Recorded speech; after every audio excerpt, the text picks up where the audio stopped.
একটু আগে একটি খবর পেলাম 2016 সালে এসএসসি যে পরীক্ষাটি নিয়ে ঝামেলা চলছে, সুপ্রিম কোর্ট থেকে চাকরি বাতিলের অর্ডার দিল, আবার চাকরি পুনর্বহাল 31 ডিসেম্বর অবধি পুনর্বহালের ইঙ্গিত দিল এবং অর্ডার দিল।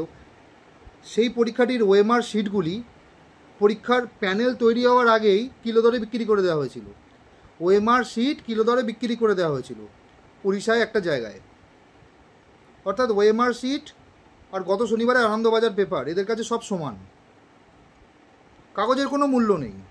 একটা ওএমআর শিট যে কিছুদিন ঠিকঠাকভাবে রাখতে হয়, পরবর্তীকালে কোনো যদি অভিপ্রেত ঘটনা ঘটে সেই ঘটনাটিকে রোখার জন্য, তাতে এদের কোনো অসুবিধা ছিল না, কারণ এরা জানতো পরবর্তীকালে কোনো ঘটনা ঘটবে না। আমরা যেভাবে ওএমআর শিট বিলি করেছি এবং সাদা ওএমআর শিটে লোকজন চাকরি পেয়েছে, যেরকমভাবে দুর্নীতি হয়েছে, তাতে এই ওএমআর শিট রাখলেও চলে, না রাখলেও চলে।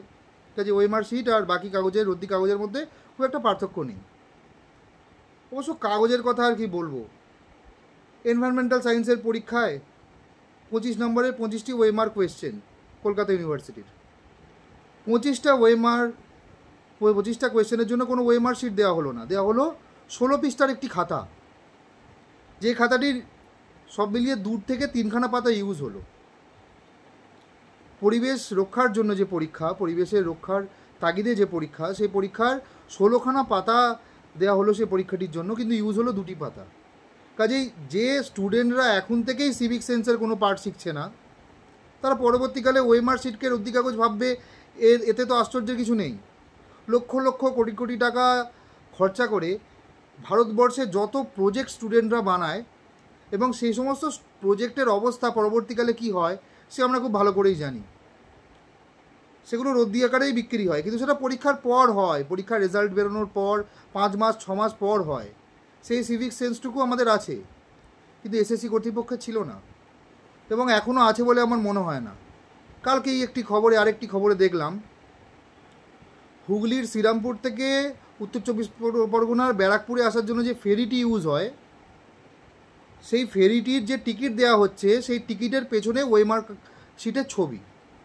আমরা সবাই জানি যে বাসের কিংবা ট্রেনের ঠিক না, বাসের কিংবা ফেরির যে টিকিটগুলো বানানো হয় সেগুলো পুরনো কাগজের, রদ্দি কাগজের একটু মোটা কাগজের পিসটা ছিঁড়ে বা ওখান থেকে কিনেই বানানো হয়। তার মানে ওগুলো এমনভাবে বিক্রি করা হয়েছিল রদ্দি কাগজের আকারে, সেখান থেকে কিনে নিয়ে এসে এরা ঠিক মতন কেটে কুটে ওরা টিকিট আকারে বিক্রি করছেন।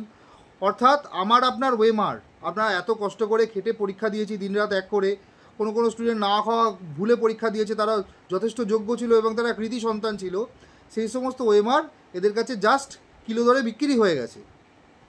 পড়াশোনার কোনো দাম নেই। যারা ঠিক মতন তেল দিতে পারবে, পদহেলন করতে পারবে, তাদেরই দাম আছে। পড়াশোনার কি দাম আছে? আপনার আমার শখ করে পরীক্ষা দেওয়ার, কষ্ট করে পরীক্ষা দেওয়ার ওএমআর কিলো দরে ওড়িশার একটি জায়গায় বিক্রি করে দেওয়া হয়েছে। এই ব্যাপারটার গুরুত্ব কি আপনারা বুঝতে পারছেন? যদি বুঝতে পারেন তাহলে আমার বারবার অনুরোধ, এরপর যে নির্বাচন হবে, আমি বারবার বলছি, সেই নির্বাচনে এমন লোককে আপনারা নির্বাচিত করবেন, এমন সরকারকে আপনারা নির্বাচিত করবেন যারা আপনার বেসিকের খেয়ালটুকু অ্যাটলিস্ট রাখবে। বেসিক বলতে আমি কি বোঝাচ্ছি?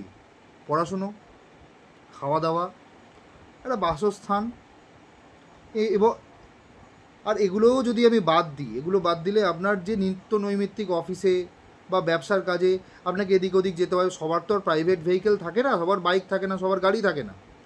এই যে সরকারি বা বেসরকারি যে পরিবহনগুলো, এগুলো ঠিক মতন চালাতেও যাতে তারা সাহায্য করে। তেলের দাম নিয়ে কোনো কথা বলবো না, কারণ তেলের দাম আর কমবে বলে আমার মনে হয় না। সেটা কেন্দ্র রাজ্য কোনো সরকারই কোনো রকম সদর্থক ভূমিকা নেবে না তেলের দামের জন্য। কিন্তু এই যে ওএমআর বিক্রির যে ব্যাপারটা কিলো দরে, এটা যথেষ্ট সিরিয়াস ইস্যু। আপনারা ভাবুন,